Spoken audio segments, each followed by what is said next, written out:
ध्यानाभ्यास के लिए कृपया अपने नेत्रों को बंद कर लीजिए।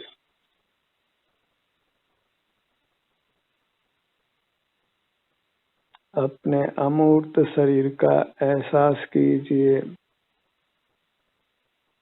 थोड़े थोड़े प्रदेशों से छोटे छोटे विभाग करके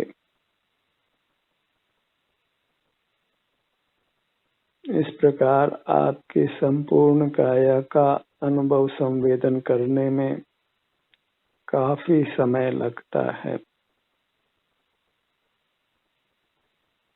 और हमें यही कार्य करते रहना है, क्योंकि यही कार्यशील संज्ञा को प्राप्त होता है। बहिर्मुख रहना कुशील है,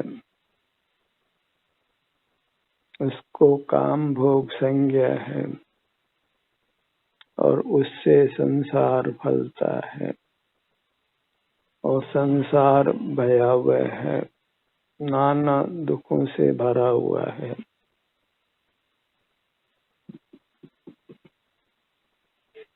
स्वास्थ्य को कदाचित पाकर हम विषयों से ही सुख पाने का रात दिन प्रयत्न करते हैं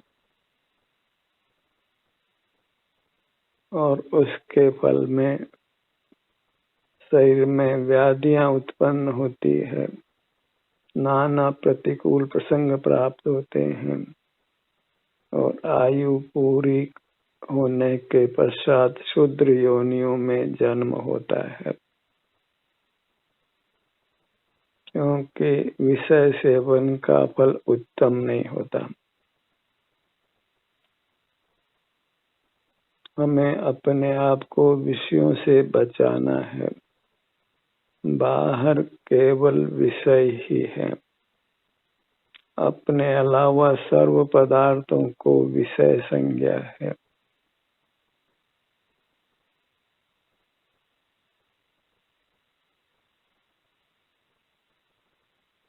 अपना मुख अपनी ओर कर लीजिए। अपने शरीर में आचरण करने के लिए अपने ध्यान को अपने सिर के भाग पर लाइए। यही एक उत्तम कार्य है, पवित्र कार्य है।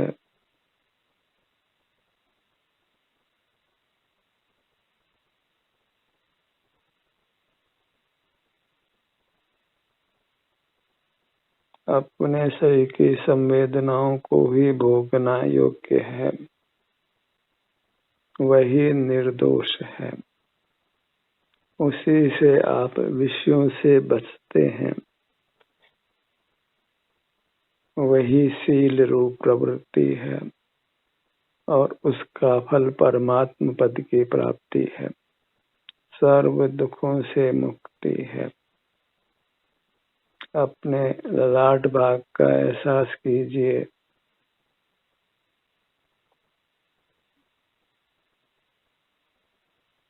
हर अंग के छोटे से छोटे भाग को लक्ष्य में लेने का प्रयत्न करना योग्य है, ताकि हम अपने सन्मुख ही बने रहें।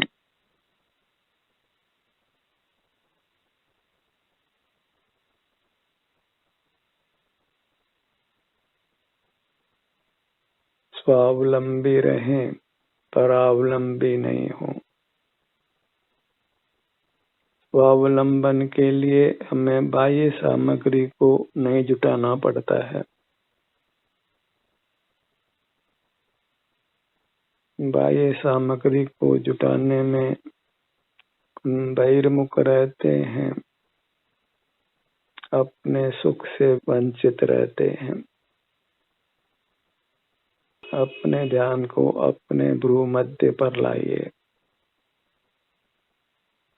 होने वाली शांति को पहचानिए। अपने को पहचानना है और अपने सन्मुख होने से होने वाली शांति को पहचानना है। सिर से पैरों तक ये आप हैं और इसके सन्मुख होने से हमको शांति का अनुभव होता है और यही मोक्ष का मार्ग है। क्योंकि ये अपनी अमूर्त काया विशाल है, छोटे छोटे भाग कर इसके हर भाग का संवेदन करें तो बहुत समय लगता है और फिर पुनरावृत्ति करें तो फिर हम सतत अपने सन्मुख रह सकते हैं और उसके फल में परमात्म दशा को पा सकते हैं, सर्वोच्च पद को पा सकते हैं। लौकिक सर्व ही पद तुच्छ हैं और उन पदों में आकुलता का अनुभव होता है। भले आप देश के प्रधानमंत्री बने, राष्ट्रपति बने,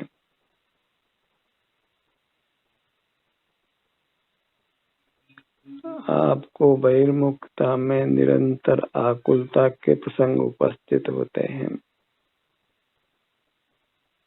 शरीर स्वस्थ भी नहीं रहता है, यह भाव भी बिगड़ता है और आगामी भाव भी बिगड़ते हैं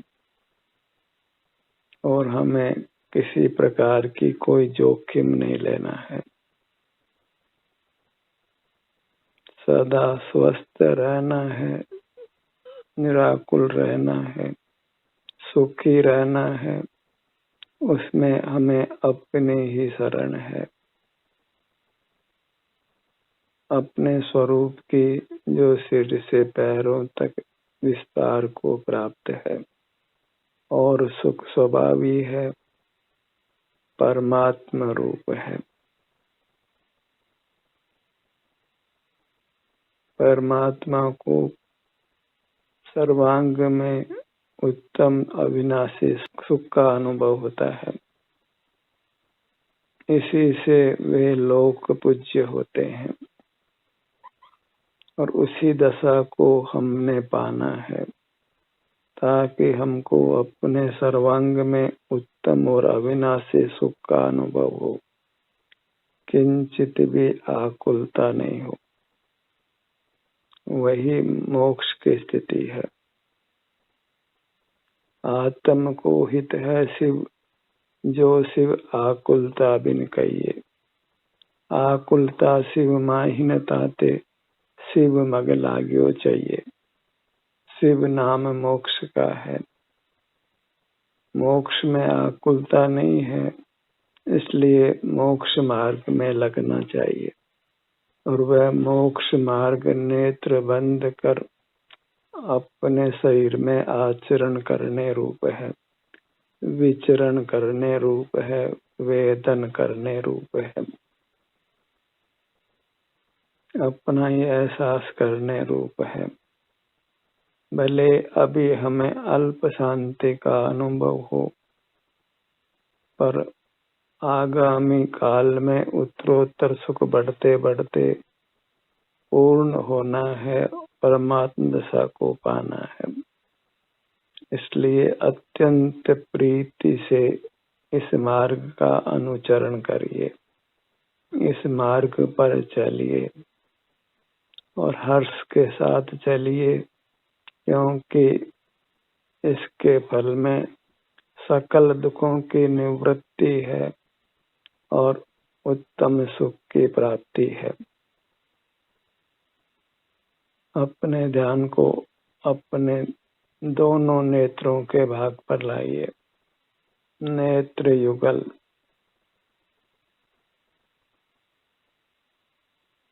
जब हम अपना मुख अपनी ओर ही रखते हैं तो उसका फल उत्तम स्वास्थ्य के रूप में प्राप्त होता है। जादू की तरह ये हमारे शरीर को स्वस्थ और सुखद बनाता है। दोनों कानों का भाग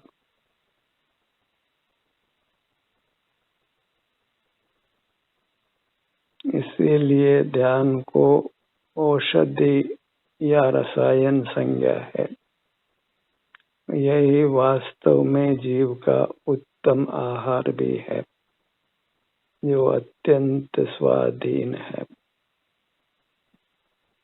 भले हमने अनंत काल संसार में बिताया हो बहिर्मुख रहकर, पर जब हम अंतर्मुख होकर अपनी मुद्रा से युक्त रहते हैं तो फिर संसार को बीता हुआ ही समझे, दुखों का खात्मा हुआ ही समझे।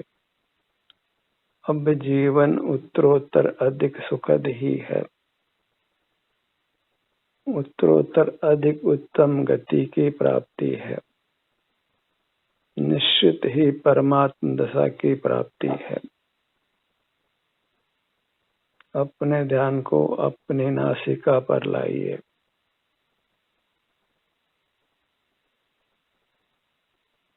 हमें अपने छोटे से छोटे भाग तक पहुंचना है, क्योंकि हमें अपने किसी भी भाग में कर्म का संबंध नहीं चाहिए। मूर्त कर्म की संधि ही हमको दुख देती है, और वह मूर्त कर्म अपने सर्वांग में फैला हुआ है। कर्मों का जाल सर्वत्र बिछा हुआ है, और हमारे अपने हर भाग पर आने से ही वह कर्मों का जाल दग्ध होता है, नष्ट होता है। इसलिए किसी भी भाग को अनछुआ नहीं रखना है, अर्थात बिना संवेदन के नहीं रखना है। दोनों गालों का भाग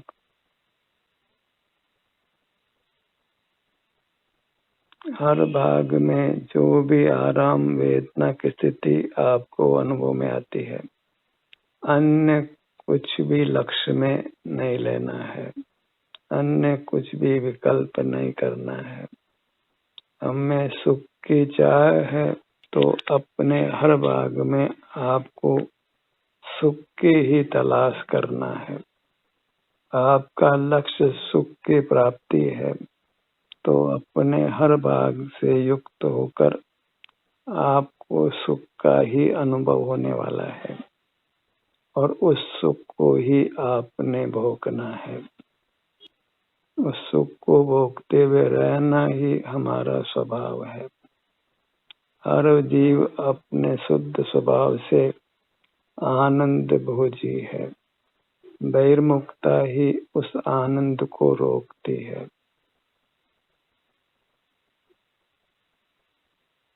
अपनी दिव्य काया से युक्त रहना है, इसको छोड़ना नहीं है। धर्म का इतना ही उपदेश है कि अपने शरीर में आचरण करते हुए रहें। वही ब्रह्मचर्य है जिसका फल मोक्ष की प्राप्ति है। ब्रह्म नाम आत्मा का है, अपने अमूर्त शरीर का है, और चर्य नाम आचरण करने का है। इसी से हमारी दुखों से रक्षा होती है।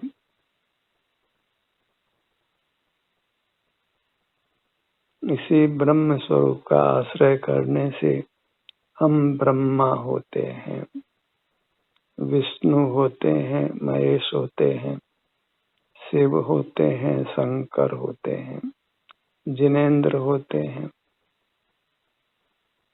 कुछ भी आप नाम दीजिए, पर हम आनंद घन होते हैं, आनंद से लबालब भरे हुए होते हैं।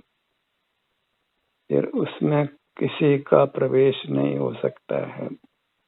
सर्वांग पूरी तरह हम आनंद से भर जाते हैं, अन्य का फिर उसमें प्रवेश नहीं हो सकता है।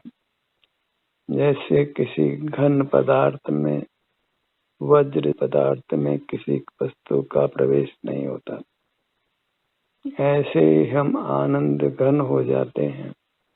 फिर कर्म का कि राग का कि द्वेष का, क्षुधा रसा आदि किसी विभाव पर्याय का प्रवेश नहीं होता है। विवाह परिणाम उत्पन्न नहीं होता है। अपने ध्यान को अपने मुख पर लाइए। दोनों होठों का भाग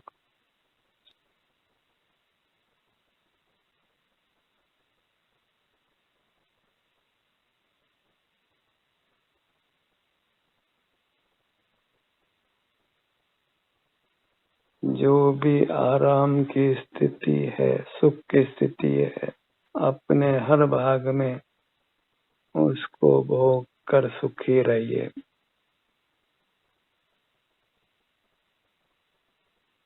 जब अपने शरीर में हम आचरण करते हैं, रहते हैं, तो फिर रोगों का प्रवेश नहीं हो सकता है। इसलिए आप निर्भय रहिए, निराकुल रहिए। मुख के भीतर दंत पंक्ति,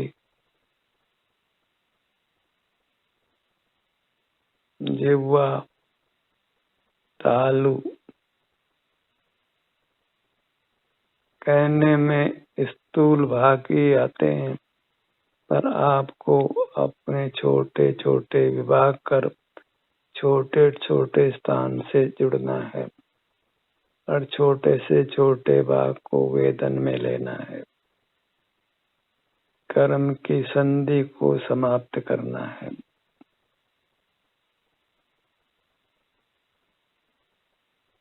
बाहर में विचरण नहीं करना है। इंद्रिय ज्ञान में नहीं रहना है। अपने शील को बनाए रखना है। कंठ का भाग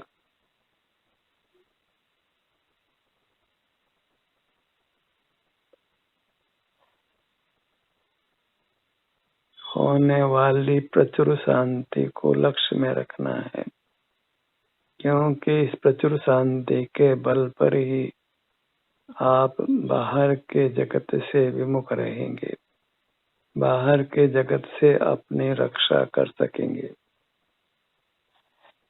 ये अमूर्त काया ही अपनी है और इसकी दुखों से रक्षा करना ही हमारा धर्म है। और ये अमूर्त काया अमर है। मूर्त के संबंध से ही एक मूर्त शरीर छूटता है और दूसरा मूर्त शरीर प्राप्त होता है। पर यदि हम विषयांध नहीं होते, अपने स्वरूप को नहीं छोड़ते, तो फिर हम अमर हो जाते हैं। ध्यान को इसीलिए अमृत संज्ञा है, ध्यानामृत कहते हैं, क्योंकि ध्यान के अभ्यास के द्वारा जीव निश्चित ही अमर हो जाता है, मृत्यु को प्राप्त नहीं होता, निर्वाण को प्राप्त करता है और फिर इस अशुचि काया को धारण नहीं करता है।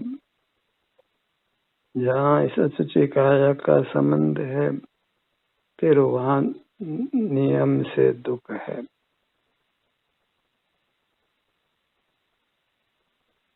बस इस मूर्त काया के संबंध को मिटाना है और उसके लिए उस मूर्त काया को पाने का जो कारण है, मूर्त कर्म का उदय, उसको मिटाना है। उसको मिटाने के लिए बाह्य स्थित मूर्त पदार्थों से विमुख रहना है। सबसे बड़ा दुख है धन की वांछा का, क्योंकि हम विषयांध होकर धन की वांछा करते हैं। विषयों की उपलब्धि धन से होती है और धन का आना जाना हमारे हाथ में नहीं है। उससे निरंतर ही हम हर्ष विषाद में रहते हैं और हर्ष विषाद में रहने का नाम ही आकुलता है। हर्ष का होना भी कसाय है और विषाद का होना भी कसाय है। अधिक हर्ष से भी आदमी मर जाता है और अधिक विषाद से भी आदमी मर जाता है। हमें हर्ष विषाद से दूर वीतराग रहना है। उसके लिए आपको आपकी ही शरण है। इस अपने अमूर्त शरीर में ही आचरण करना है, बने रहना है। इसी का ऐसा संवेदन करते हुए रहना है। अपने ध्यान को अपने सीने के भाग पर लाइए। छोटे छोटे विभाग कर सीने के भाग में विचरण करिए, क्योंकि हमें अपने सन्मुख ही बने रहना है। बाहर तो शरण नहीं है, आपदाई है। आज नहीं तो कल बाहर रहने पर आपदा आने वाली है।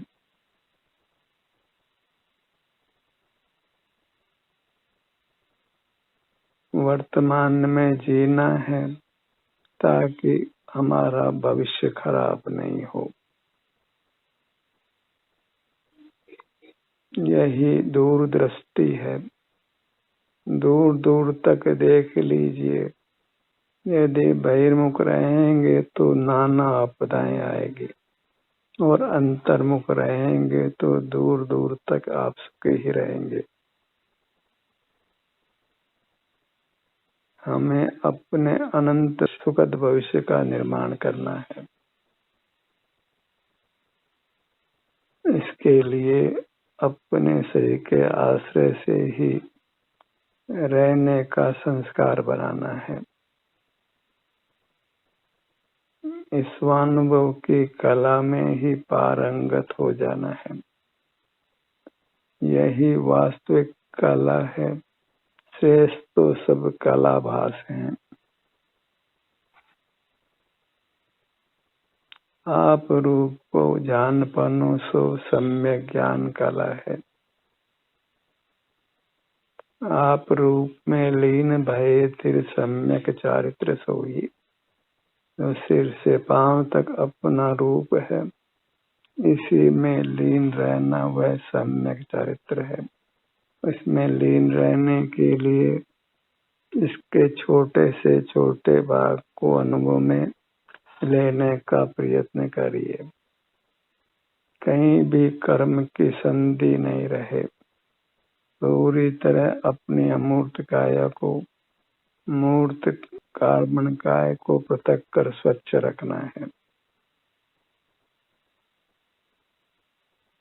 उसी से हम उत्तम स्वास्थ्य और सुख को पाते हैं।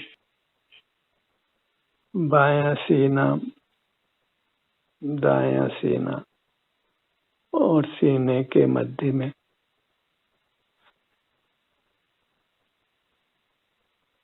अपने ध्यान को अपने पेट के भाग पर लाइए।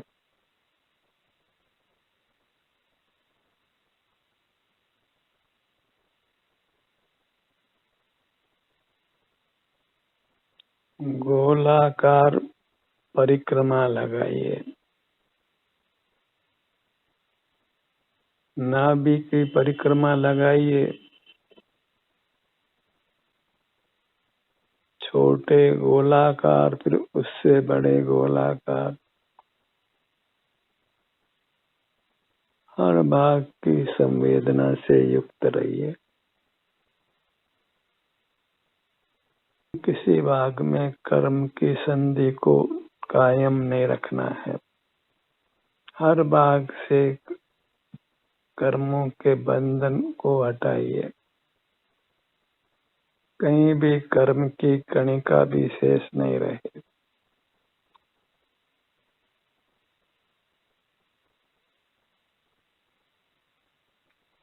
अपने ध्यान को अपनी पीठ पर लाइए।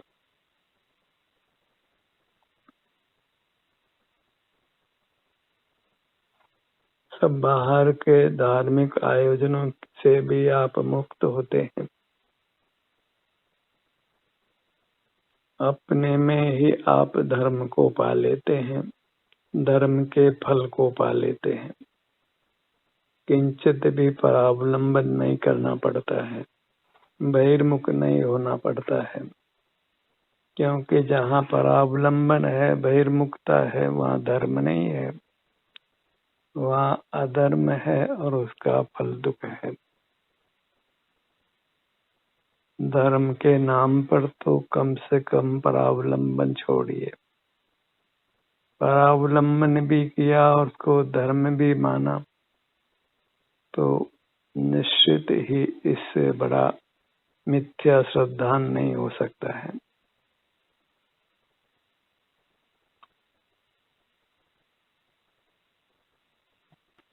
अपने ध्यान को अपने दाहिनी भुजा पर लाइए।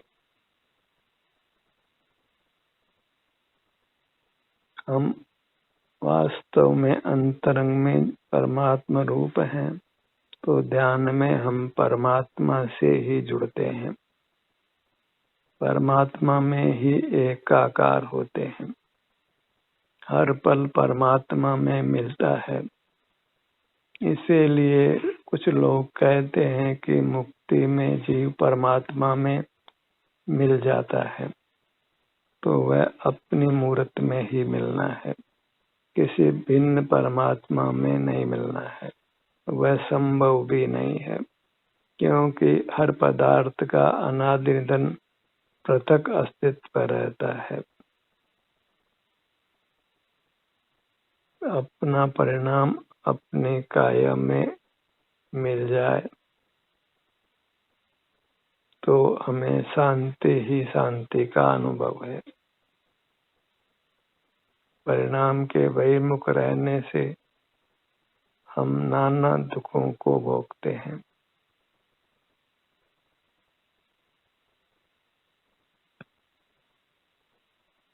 अपने ध्यान को अपने दाहिने पैर पर लाइए।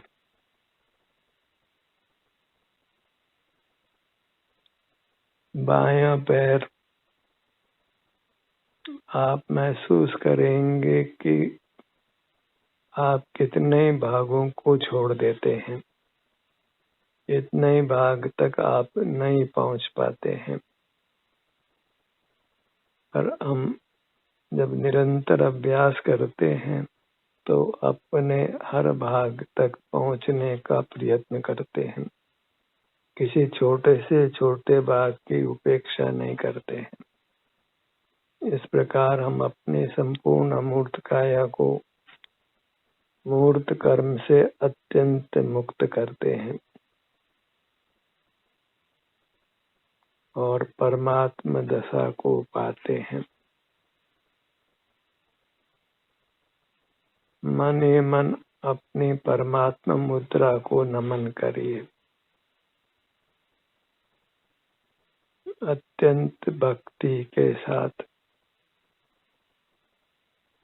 अपनी भक्ति को बांटना नहीं है, 100% भक्ति अपनी मूर्त की करिए, तो फिर मोक्ष दूर नहीं है, परमात्मा दशा दूर नहीं है।